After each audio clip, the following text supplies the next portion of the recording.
Bonjour amis internautes de Sport, bienvenue à la revue d'actualité de ce mercredi 10 mai 2023. On démarre par l'actu de la tanière. CAN U17 séduisant, le Sénégal va tenter d'aller au bout de son aventure en Algérie où il croisera sur son chemin ce mercredi l'Afrique du Sud pour un ticket à double valeur, une qualification pour les demi-finales et pour le mondial de cette même catégorie. Première étape, l'Afrique du Sud pour le compte du premier quart de finale de cette 14e édition de la CAN des moins de 17 ans. Les Lionceaux seront à l'honneur et défieront au stade Nelson Mandela de Bakary les Bafana à 16h. Mondial U20, la rencontre avec le ministre des Sports Amadou Ba est prévue ce soir à 18h30 à la primature. Il va ainsi délivrer le message du chef de l'État à l'endroit des joueurs de cette sélection. La 23e édition de la Coupe du Monde des moins de 20 ans démarre le 20 mai prochain. Le Sénégal loge dans le groupe C avec le Japon, l'Israël et la Colombie. C'est avec le premier pays cité que les Lionceaux vont démarrer leur campagne le dimanche 21 mai. Mercato sénégien intéresse le stade de Reims. Queen Park Rangers se prépare à faire un dégraissage de son effectif. Après sa mauvaise saison, le club londonien compte se séparer de quelques cadres. Le gardien et international sénégalais sénégien peut faire les frais de ce remaniement puisqu'il n'a pas été une satisfaction cette saison et selon les informations en provenance de l'Angleterre, le stade de Reims compte récupérer Séni. Le gardien sénégalais intéresse fortement le club français. Il fait partie de la shortlist des potentiels recrues en cas de transfert. Sénégien fera face à une concurrence rude étant donné qu'il va y trouver Yehvan Diouf qui réalise une magnifique saison.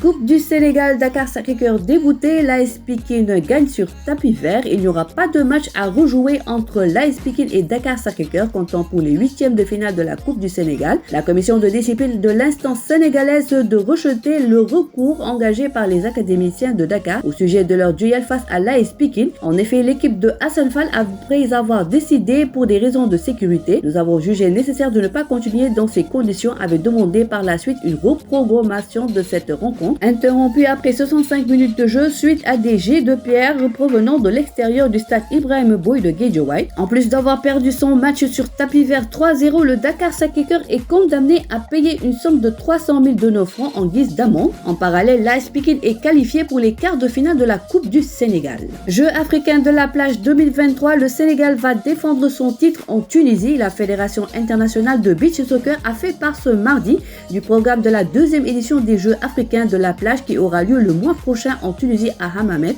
du 24 au 30 juin, informe Beach Soccer Worldwide. Les Jeux africains de la plage sont qualificatifs aux Jeux olympiques de la plage qui se joueront à Bali, Indonésie au mois d'août prochain.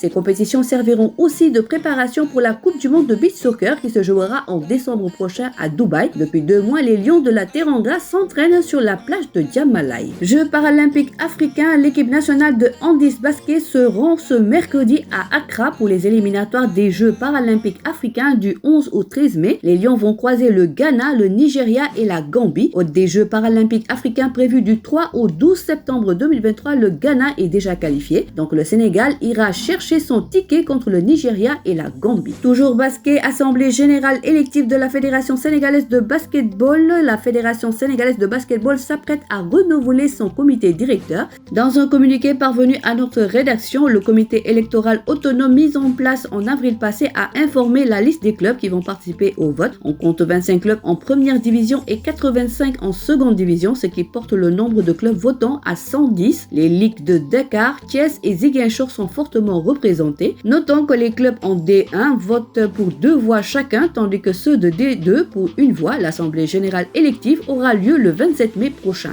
Voilà, c'est tout pour aujourd'hui. L'actualité sportive continue sur nos plateformes digitales. Le site numéro 1 du sport au Sénégal, sport.com, est maintenant disponible en version application mobile sur iOS et Android. Retrouvez l'actualité du Sénégal pour tous les sports en direct sur votre téléphone: football, lambe, basket, sport de combat, athlétisme et bien d'autres disciplines. Toutes les statistiques des championnats sénégalais, les matchs, les résultats, les classements à suivre en direct sur votre application Sport.